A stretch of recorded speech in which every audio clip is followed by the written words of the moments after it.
Boa tarde a todos, boa noite já, né? Que Jesus nos abençoe, que esses momentos possam ser de reflexões que sejam oportunas para todos nós. É isso que nós desejamos aqui nessa noite, compartilhar, trocar algumas ideias, né? E o tema que eu trouxe hoje para vocês é esse aí, o mal-estar da civilização.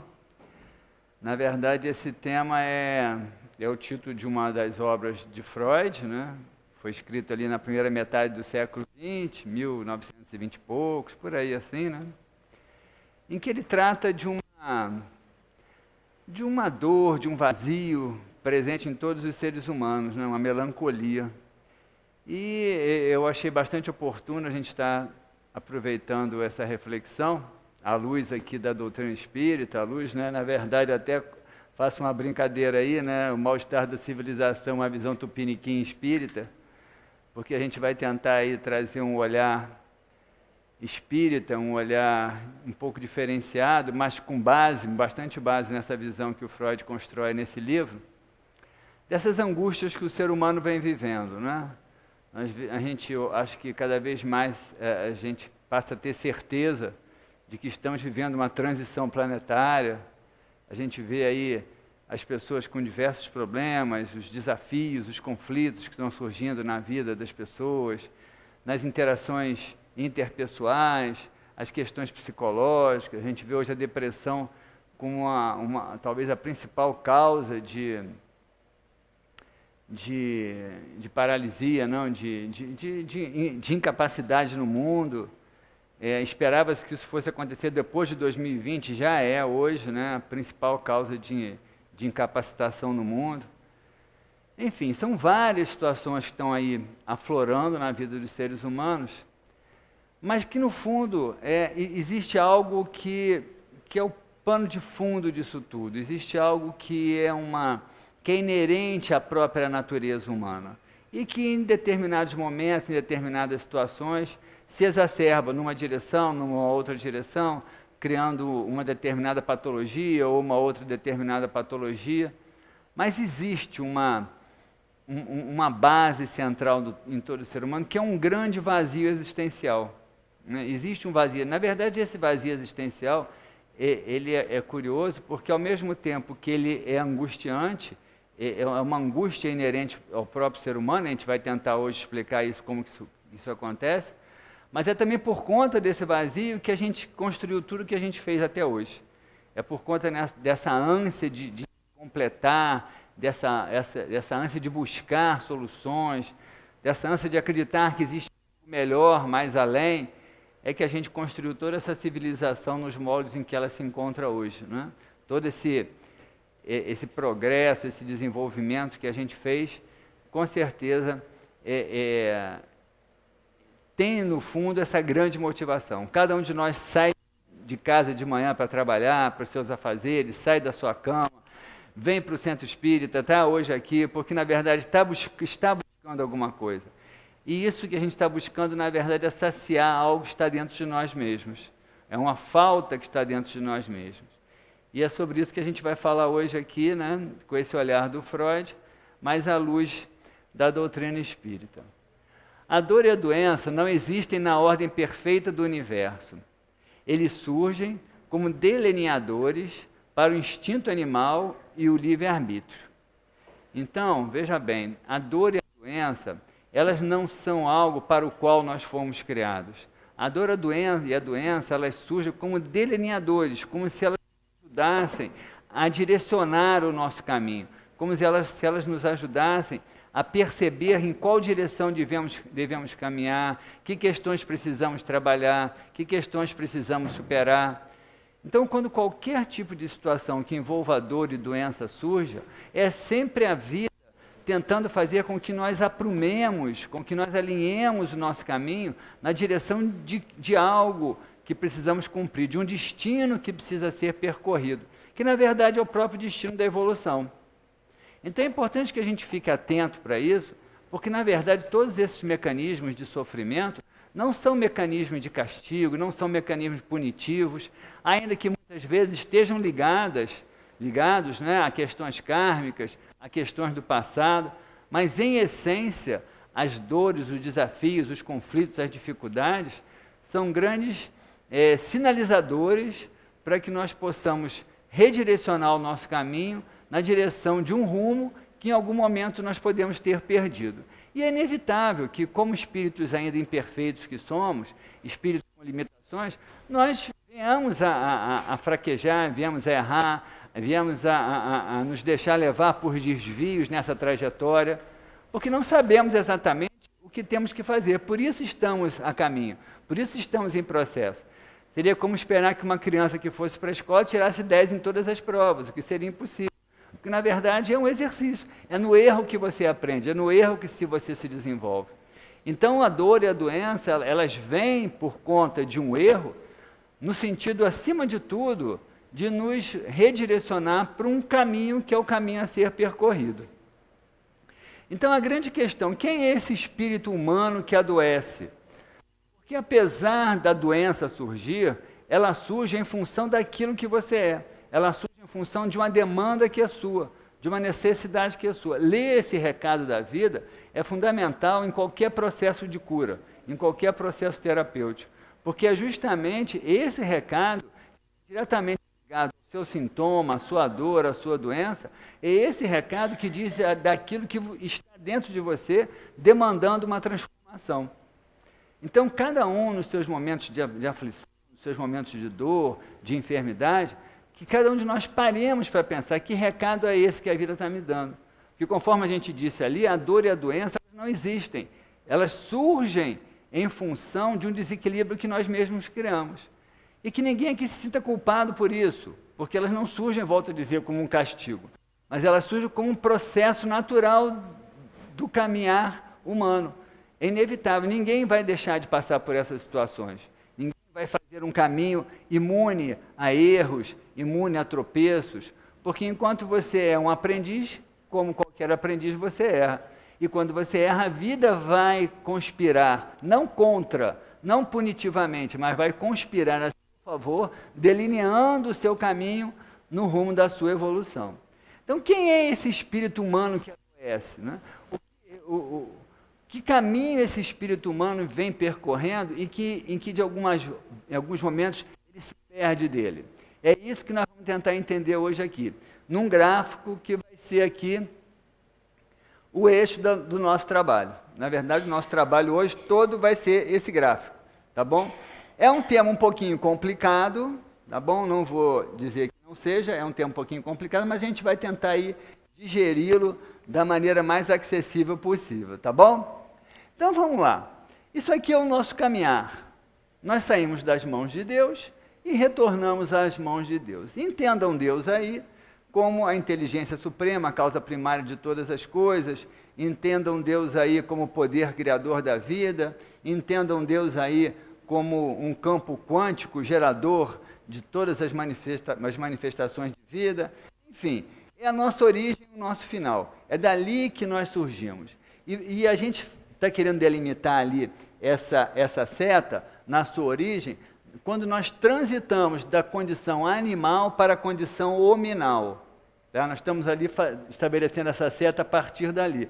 Quando nós deixamos o reino animal, quando já tínhamos uma individualidade, mas não tínhamos consciência de nós mesmos. Então, quando nós ingressamos no reino hominal, nós mantemos a condição de individualidade, que já tínhamos no reino animal, mas passamos a ter consciência de nós mesmos.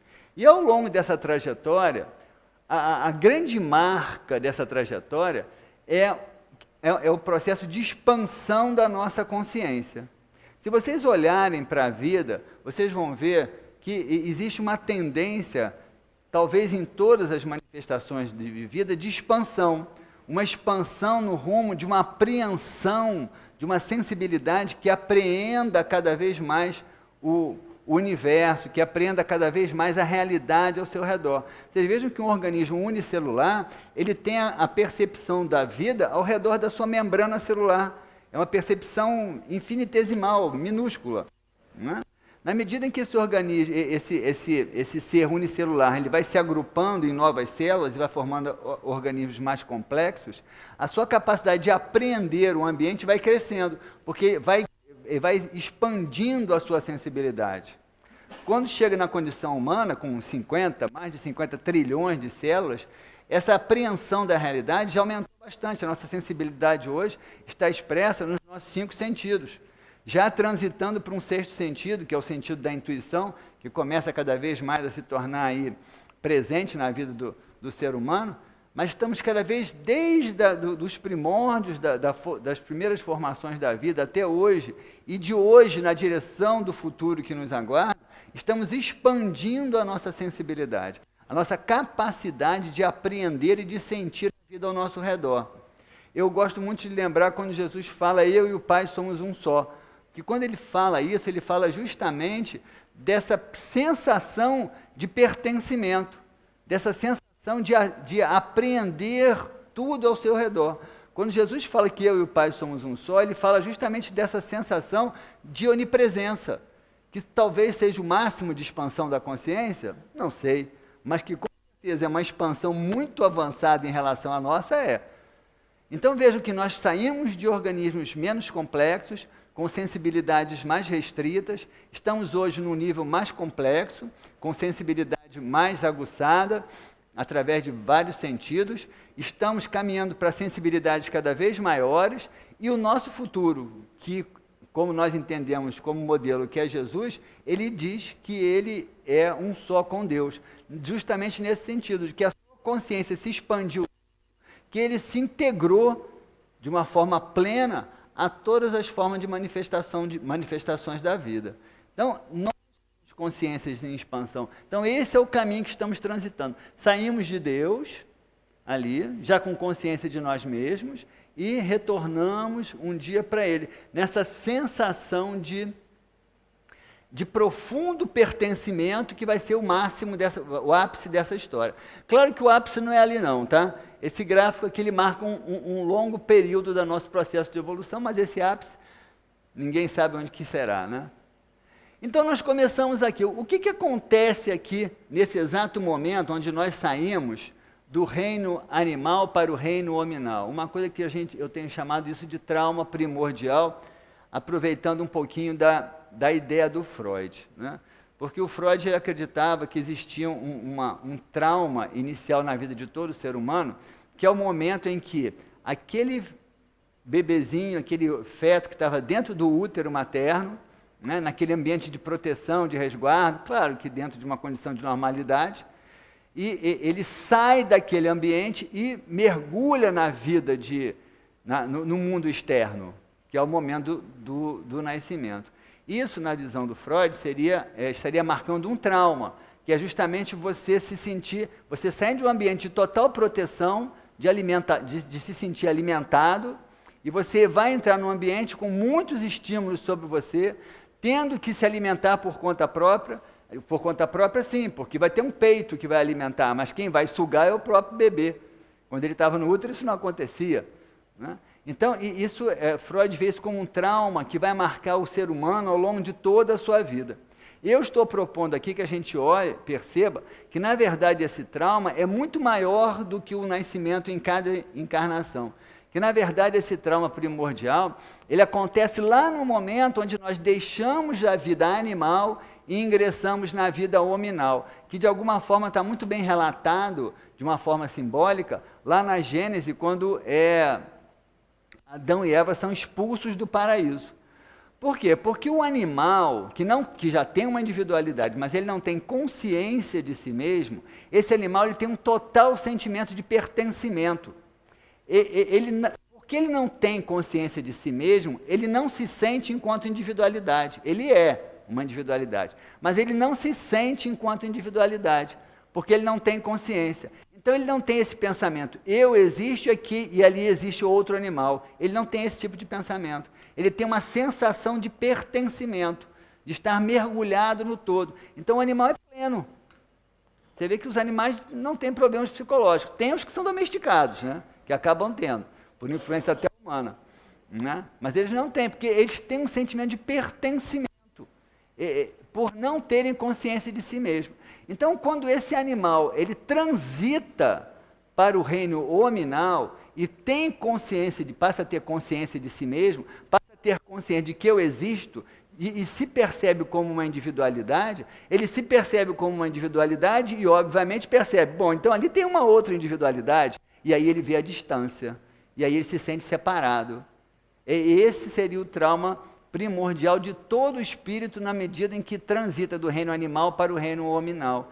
É perder a sensação de plenitude, é perder a sensação de estar, de pertencimento, de estar inserido no todo, porque ele se percebe enquanto individualidade. Então, quando ele se percebe enquanto individualidade, ele se sente, eu existo, e existe um mundo que está lá fora. Eu não faço parte desse mundo, eu transito nesse mundo, mas eu e esse mundo somos coisas que estão distantes, que não são a mesma coisa. Vejam que Jesus vive a experiência máxima oposta a essa, né? Eu e o Pai somos um só. É a sensação plena de pertencimento, que é o marco da cura, que é o marco da cura desse vazio existencial que surge aqui nesse trauma primordial.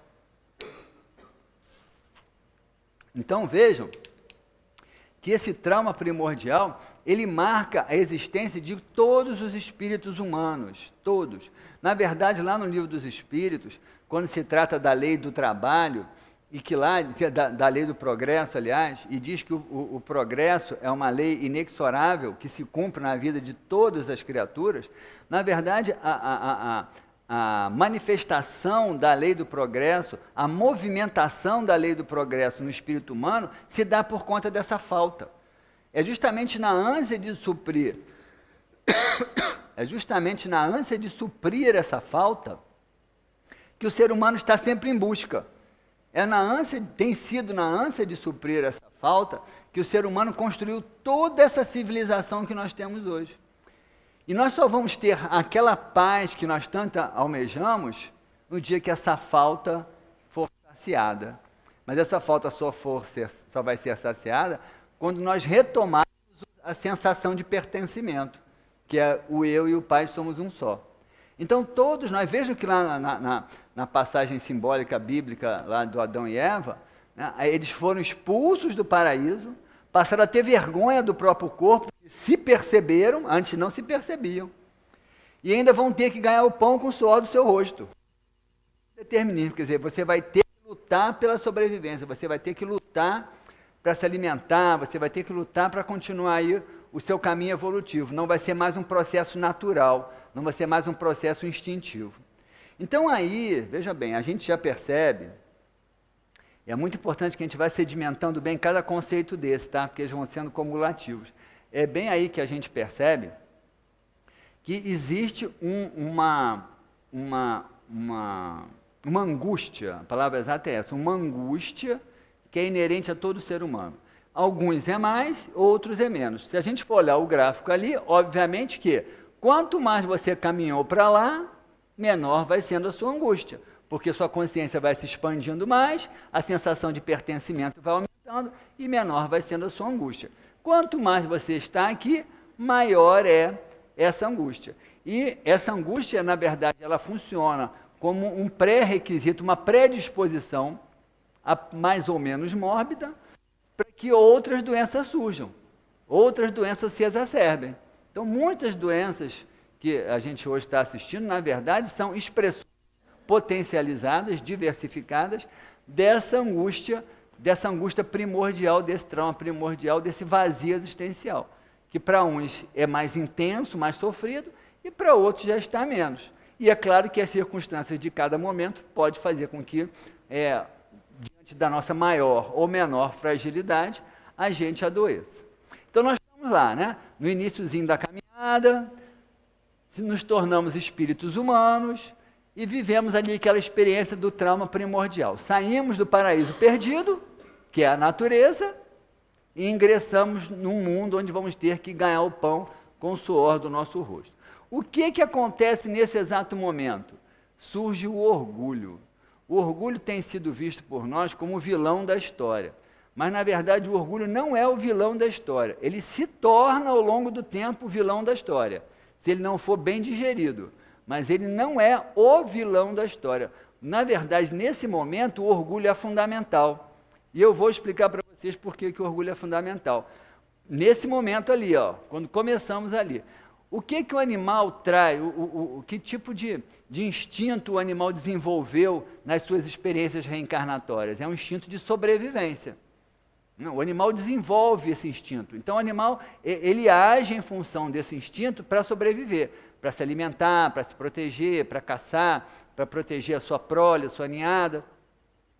Então, esse instinto de preservação da vida, nós herdamos do período em que éramos animais. Então, quando surge o espírito humano, quando ele se manifesta como espírito humano, nós já trazemos o instinto animal de sobrevivência desenvolvido em cada um de nós, que é o que faz com que nós nos protejamos, que é o que faz com que nós lutemos pelo nosso alimento, enfim, o instinto de preservação da vida biológica.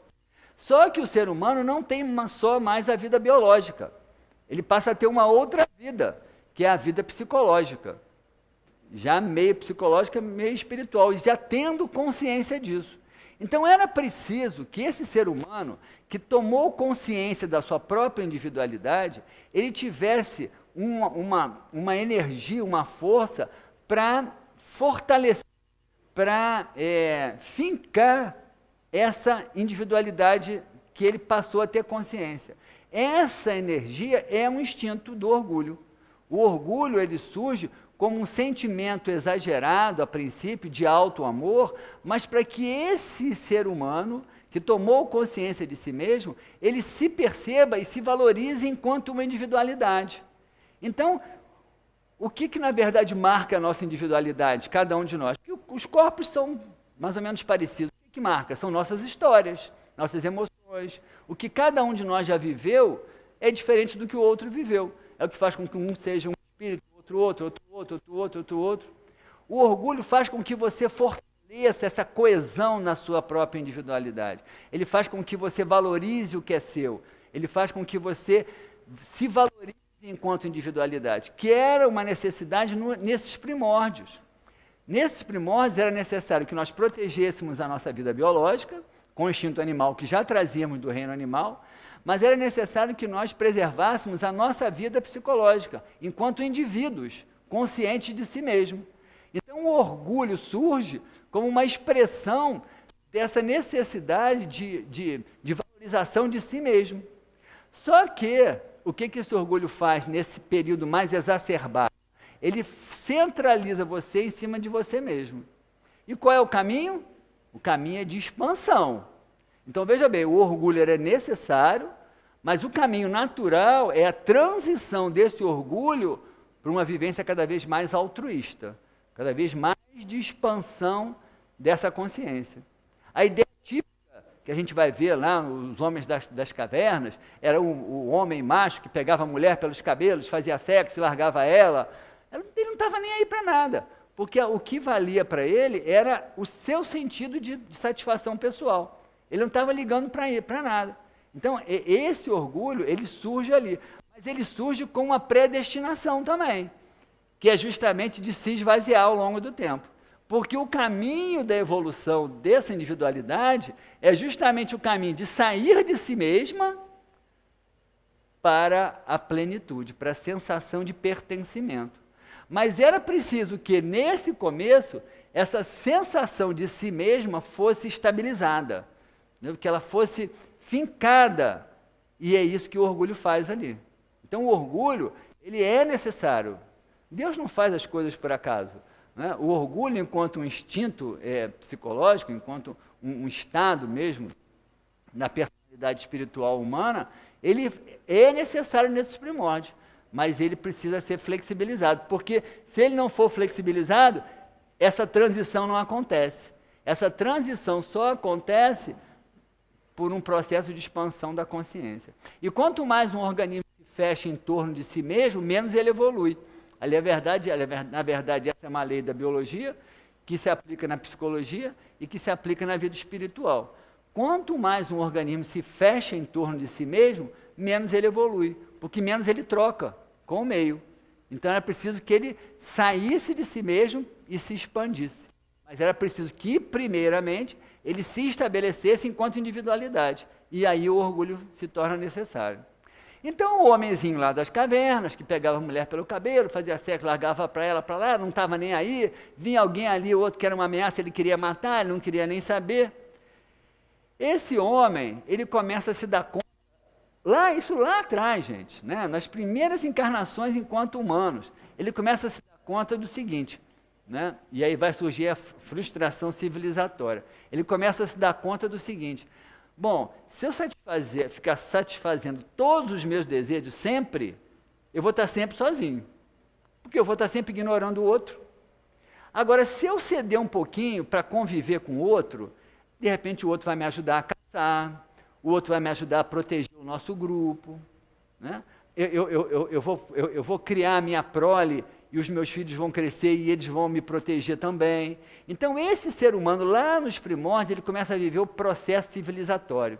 E o processo civilizatório também é marcado por uma frustração, tanto quanto o trauma primordial. Por quê? Esse ser humano percebe o seguinte: eu tenho que abrir mão de mim mesmo, do meu desejo egocentrado, para aceitar um pouco o desejo do outro, para conviver com o outro. Eu perco um pouco de mim, mas eu ganho na convivência. Porque eu não consigo fazer tudo sozinho. Então, para eu ter o outro somando comigo, isso é a base do processo civilizatório. Nós estamos hoje aqui por causa disso. Nós construímos essa humanidade toda por causa disso. Esse ser humano, claro que ele não pensa como eu estou explicando para vocês agora aqui, tá? Isso foram as vivências que foram trazendo maturidade. Imagine quantas encarnações até essas luzinhas começarem a acender. E ainda estão acendendo, né? Ainda não acenderam bem direitinho, não, mas vamos lá. Então, ele começa a perceber isso, né? Então, ele começa a abrir mão desse estado altamente fincado no orgulho, que é um estado egocentrado, é centrado em cima dele mesmo. Qual é o pensamento do orgulhoso egocentrado? Só o meu desejo importa. Por comparação, você imagina um bebezinho. Vocês vão explicar para um bebezinho que ele não deve morder o peito da mãe dele? Ele não está nem aí se o peito da mãe dele está sangrando. Ele não sabe. Bebezinho mesmo, de 2, 3, 4 meses. Ele não sabe. Ele aperta mesmo, ele não quer nem saber, porque ele só quer mamar. Então, é a perfeita personificação desse orgulho egocentrado. Só o meu desejo é que importa. O que está acontecendo ao redor, eu não estou nem aí. É o espírito nesse momento inicial aqui. Só que esse bebezinho vai crescendo e ele vai se dando conta que se ele continuar a morder o peito da mãe dele não vai dar mais mamar para ele.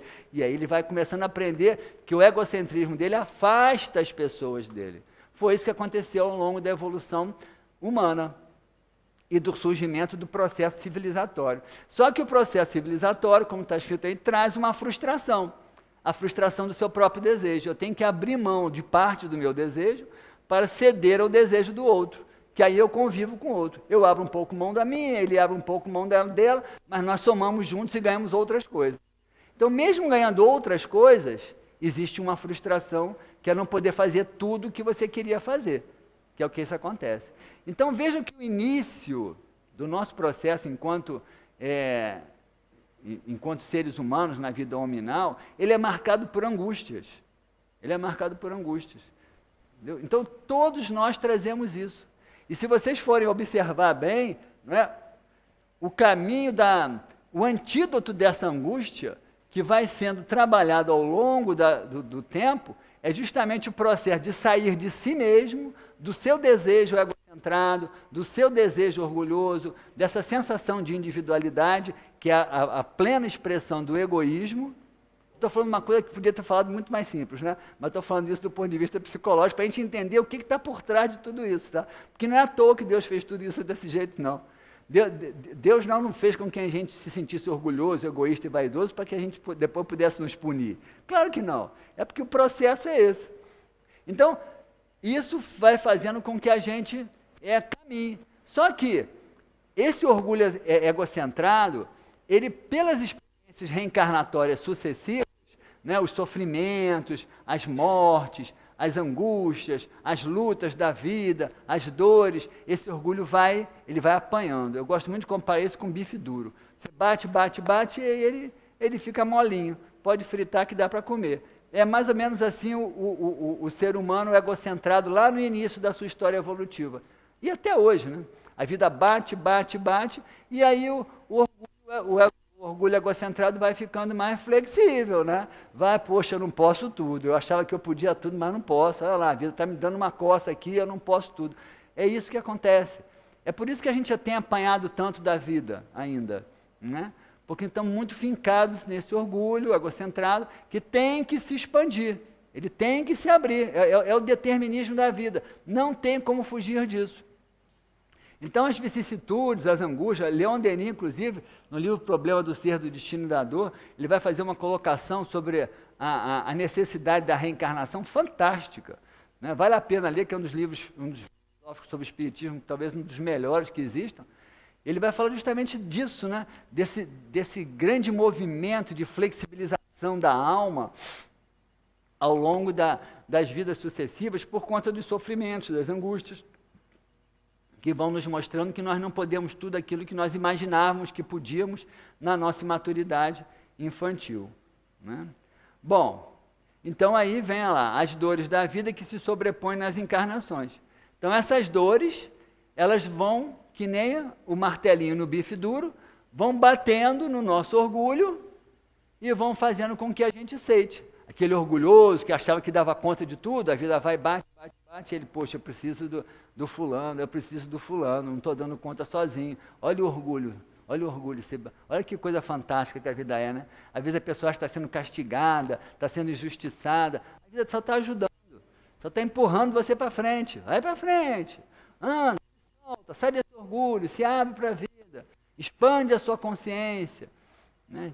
Perde essa questão tão egocentrada. Então as dores vêm fazendo isso. Então o que acontece? Veja que coisa interessante que acontece. Então a gente vinha caminhando. Que ótimo. Eu estava com medo, eu estava achando que esse ventilador estava conspirando contra mim.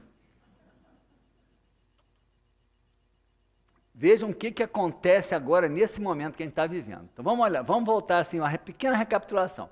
Vivemos o trauma primordial de separação, né? Nos percebemos como individualidades. Para que essa individualidade fosse fortalecida, fincada mesmo, o orgulho veio, né? Esse orgulho fez com que a gente se valorizasse enquanto individualidade, mas também era preciso que esse orgulho fosse flexibilizado para que a gente pudesse somar com o outro. E a gente vem caminhando justamente nesse determinismo de sair de nós mesmos na direção do outro, na direção da vida, né? Expandindo as nossas consciências. Então a gente vem fazendo isso ao longo das histórias, da nossa vida. Chega nesse momento ali, surge a Revolução Industrial e Tecnológica, mais ou menos ali a partir do século XVIII, por ali, século XVIII, XIX, né? Começa a Revolução Industrial e depois a Revolução Tecnológica. A Revolução Industrial e Tecnológica, ela traz aí uma característica que é muito interessante. Eu vou aqui entrar na questão do capitalismo, mas vejam bem, eu não estou defendendo nem condenando, tá? Não vou dizer, João é isso, João é aquilo, eu não estou falando nada disso. Muito pelo contrário. Mas, realmente, o capitalismo, o socialismo também tem suas questões. Mas o capitalismo tem um aspecto, quando ele é vivido de uma forma selvagem, como tem sido. Hoje tem algumas pessoas que já vêm defendendo uma ideia de um capitalismo mais humanizado.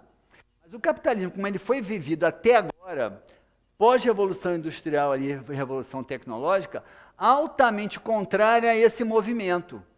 Porque o que aconteceu com o capitalismo? Com a Revolução Industrial e Tecnológica, era necessário que a produção fosse vendida. Tinha que vender a produção. Isso era fundamental.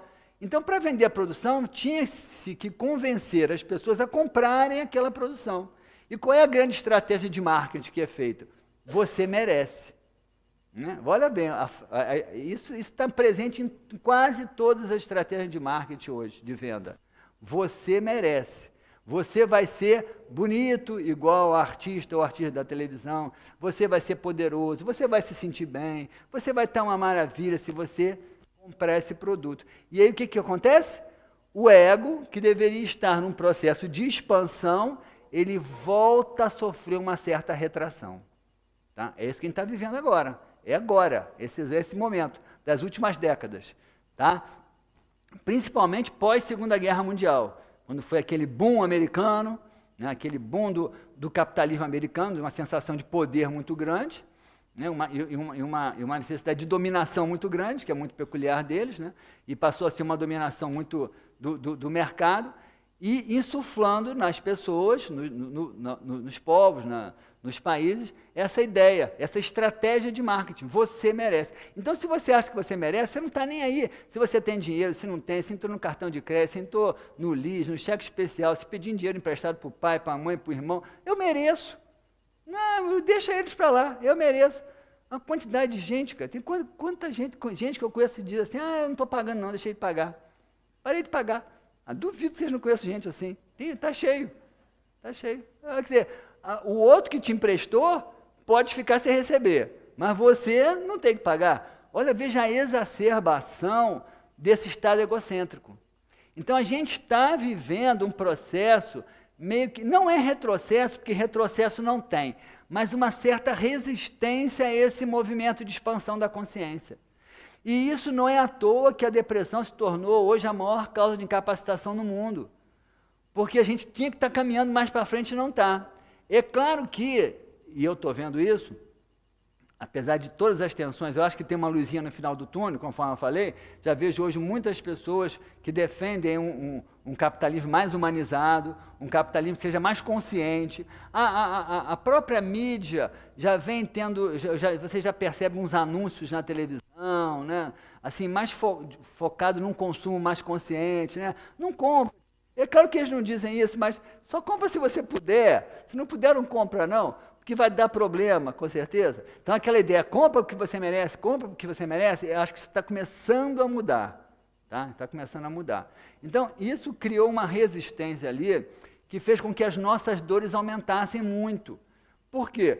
Porque o nosso desejo voltou a ser inflado, só que esse desejo ele vai apanhar da vida, é inevitável. O nosso desejo onipotente, a nossa presunçosa onipotência, ela não se sobrepõe ao determinismo da vida de maneira nenhuma, vai perder sempre, com certeza.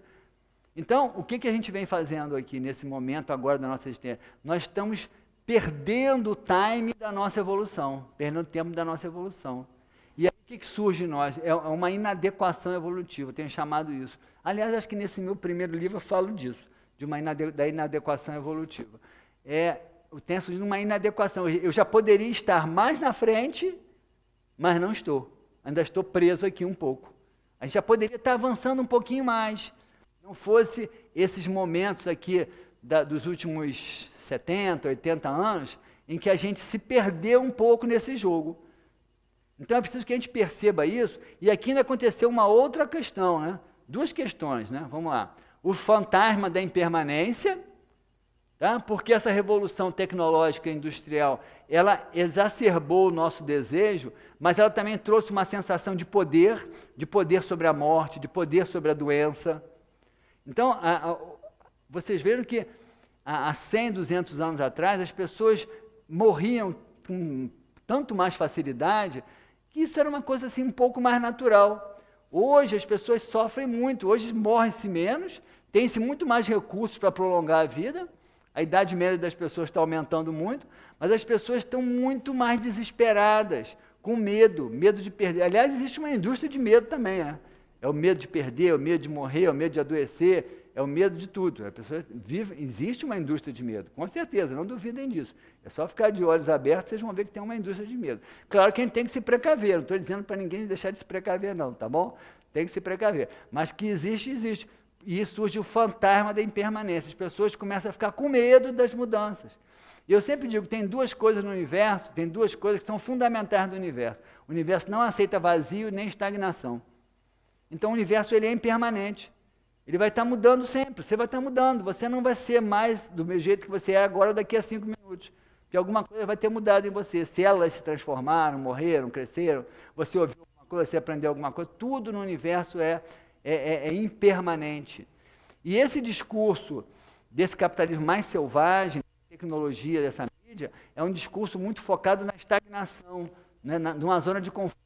Faça tudo isso que você vai ficar bem ali. Tem o tal plano de saúde que você vai ser socorrido de todas as doenças. Aí vem uma doença lá que o plano não tem como curar, porque é incurável mesmo.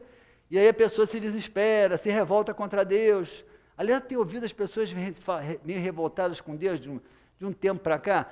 Talvez é um pouco isso, né? Porque as pessoas esperavam soluções definitivas que não existem. Existem melhoras a serem vividas, mas soluções que nos imunizem da morte, só deixar de viver no mundo onde a morte acontece, né? Que seriam mundos onde não existe mais processos reencarnatórios em corpos biológicos. Então, o fantasma da impermanência é a reencarnação dos espíritos rebeldes, que os espíritos também nos falam. Que nós estamos vivendo um momento da nossa humanidade em que espíritos que estavam aí transitando no mundo espiritual estão reencarnando para ter mais uma oportunidade de dizer aí como é que eles vão lidar com essa situação, se ficam ou se vão aí ser transferidos para um planeta que tenha uma equiparação com o nível de evolução deles. Então, é claro que você hoje lida com muitas pessoas, a gente interage com isso, né? Pessoas que realmente têm um primitivismo maior no seu comportamento, na sua forma de pensar. A gente percebe isso, a televisão está noticiando isso aí toda hora. Então, gente, é um momento de muitas angústias, né? É um momento de sofrimento mesmo, onde nós estamos mergulhados nessa tensão que está ali.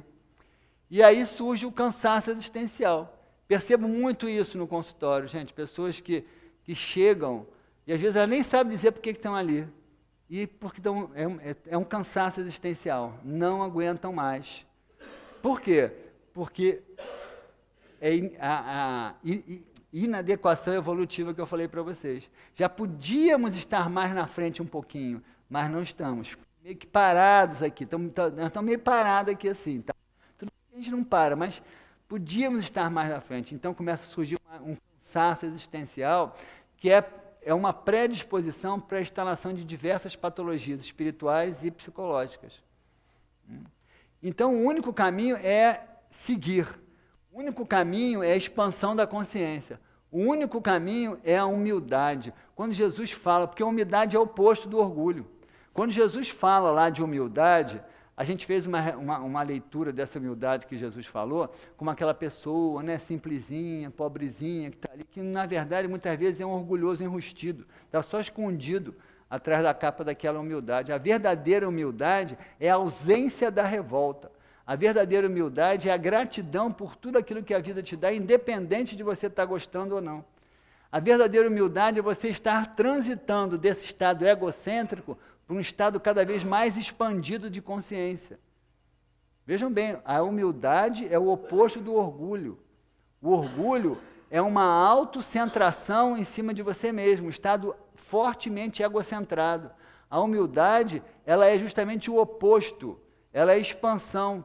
O único caminho que nos levará a avançar nessa transição é o caminho da humildade, que nós estamos transitando do orgulho para o altruísmo. Nós estamos transitando de uma sensação de individualidade para uma sensação de pertencimento, que é o que vai sanar o nosso vazio existencial.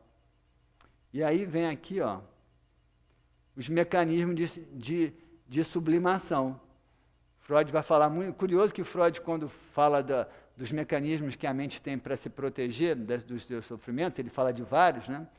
Ele diz que todos esses mecanismos que ele fala lá, que eu não vou explicar para vocês, porque não é a questão aqui em jogo, mas ele diz que todos eles têm um efeito secundário, colateral, né? Alivia de uma dor, mas gera um desgaste que vai trazer outros problemas. Mecanismos psicológicos. Ele vai dizer que o único mecanismo que realmente funciona é a sublimação. Curioso, né? E ele era ateu. O que é a sublimação? É você investir energia na religiosidade, nas artes, nos trabalhos sociais, na cultura, que é justamente o quê? É você sair. É você sair de você e encontrar o outro. Quando você faz caridade, você vai ajudar alguém, você não está crescendo, você não está se beneficiando porque você deu alguma coisa para alguém. Não é essa a grande questão. A grande questão é o que fez você se interessar pelo outro. É o que fez você sair da sua preocupação egocentrada para se preocupar com o que o outro está sentindo. É aí que o seu benefício surge. Então, o grande caminho civilizatório e planificador, que é o que vai fazer com que a gente se cure da nossa ferida primordial ali, e nos sintamos plenos com Deus, e venhamos a nos sentir eu e o Pai somos um só, não tem outro, gente, é a humildade. Não tem outro caminho, né? Porque a humildade faz com que você saia de você mesmo e você vá ao encontro do outro. Então, esse é o momento que nós estamos vivendo. Não é à toa que nós estamos passando por tribulações, por dificuldades.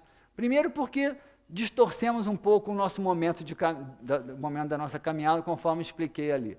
E segundo porque essas tribulações vêm justamente como um martelinho que bate no bife duro. É amolecer o nosso espírito egocentrado.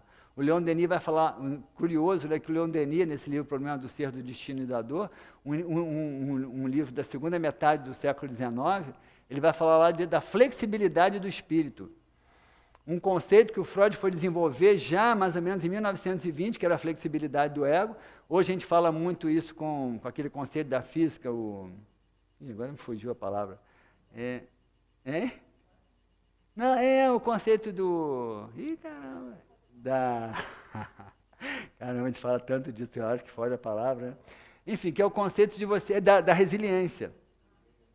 Que a resiliência é a humildade. O que é resiliência? É uma lei da física, tá? Que estabelece que a capacidade de um metal receber o impacto e voltar à sua posição normal. Resiliência psicológica e espiritual é a capacidade de você receber uma frustração, uma dor, uma perda qualquer. Você vai sofrer com isso, mas você retorna à sua condição. O orgulhoso não. O orgulhoso sofre isso e ele se revolta. E ele fica ali parado. Porque a revolta dele mantém viva a dor que originou essa revolta. Quando ele se cura disso e ele aceita aquilo em paz, ele se liberta daquilo de novo. Então, resiliência e humildade são conceitos muito afins. Vem se falando muito em resiliência, até no centro espírita vem se falando muito desse termo, né? Da resiliência. Então, não existe outro caminho. E a gente está vendo um momento tenso, né? Até no próprio Brasil, essas disputas todas políticas que a gente está vendo aí, né? Quer dizer, acima das ideologias, que não é a nossa intenção aqui discutir as ideologias, mas o que a gente percebe é uma exacerbação das certezas absolutas. O que eu estou dizendo é a verdade absoluta, o que eu estou dizendo é uma mentira. Puxa vida, que coisa mais egocentrada, gente. Eu sempre digo assim, por mais que eu tenha certeza de alguma coisa, eu sempre dou uns 10% de chance de estar errado. Mesmo que seja muito certo, porque quem tem certeza absoluta de tudo sempre? Só um pretensioso, só um orgulhoso egocentrado. Então o caminho é esse, gente, né? É de flexibilização. Claro que essa flexibilização não pode ser marcada pela passividade, tá? Nós somos agentes de transformação. O problema não é o que você faz, não é tanto o que você fala, mas é o como. A emoção que você coloca, a exacerbação do seu individualismo, da sua agressividade, na defesa de ideias que muitas vezes são passageiras. Então nós estamos muito presos ainda nesse momento. Esse momento ele se tornou assim, talvez seja um momento de cura mesmo, né? Às vezes a intensificação dos sintomas, elas justamente prenunciam o momento da cura, que é o momento que você tem que parar e pensar o que está errado. Eu acho que a gente está vivendo esse momento, o que está errado. E eu digo para você, a gente poderia trazer aqui 10 pessoas e 10 pessoas diriam coisas diferentes. E todas estariam certas, porque tem muitas coisas erradas. Mas no meu entendimento, o eixo central é esse aqui. O eixo central é a nossa dificuldade ainda de sairmos de nós mesmos, desse estado egocentrado e caminharmos para uma satisfação que vai ser vivida nesse reencontro com Deus, nessa planificação com Deus, nesse estado de pertencimento final, que eu e o Pai somos um só. Tá bom? Assim, eu sei que é um tema complicado, tentei falar da maneira mais assim acessível que eu podia falar, e tem um poema da Adaíra Barbosa, que é uma poetisa espírita aqui, pouco conhecida, mas nesse poema da Adaíra Barbosa, ela fala justamente desse caminho. E a Adaíra Barbosa fala assim: quantas vezes, Senhor, chorei em pranto, sangrando o coração de pena e de dor. Quantas vezes, olhando o céu distante, eu supliquei uma graça, um milagre de amor. Quantas vezes, tão só eu me senti na vida, que então me parecia vazia e infeliz, e soube que pisava nos meus próprios espinhos, cruzando nos caminhos com a dor e a tristeza que eu mesmo fiz. Quantas vezes, Senhor, roguei em prece que abrisses meu saber à verdade maior, que os meus olhos te vissem no infinito dos tempos e tua voz tocasse os meus ouvidos com o cântico dos cânticos do teu eterno amor. Ah, Senhor, eu te busquei nas amarguras, solucei o teu nome nos momentos mais tristes que vivi. E ao final de cada página sofrida, mais e mais se acendia o teu amor em mim. Hoje, nas horas deste calmo outono, eu te encontro e te falo e te tenho ante mim. E te vejo na chuva caindo macia, no solene soar da Ave Maria, na voz do pregador que ao fim do dia vem me falar de ti. No trabalho que me dignifica, nos irmãos que me buscam para rir ou chorar, em tudo, bom ou mal que me rodeia, no infinito dos céus, no profundo do mar, na alegria que canto, na tristeza que calo, nesta íntima paz que consegui, por fim, e mais, que em tudo que me cerca e vejo, eu te sinto, Senhor, dentro de mim. Então, muita paz para vocês, obrigado aí pelo convite, espero ter podido contribuir aí com algumas reflexões.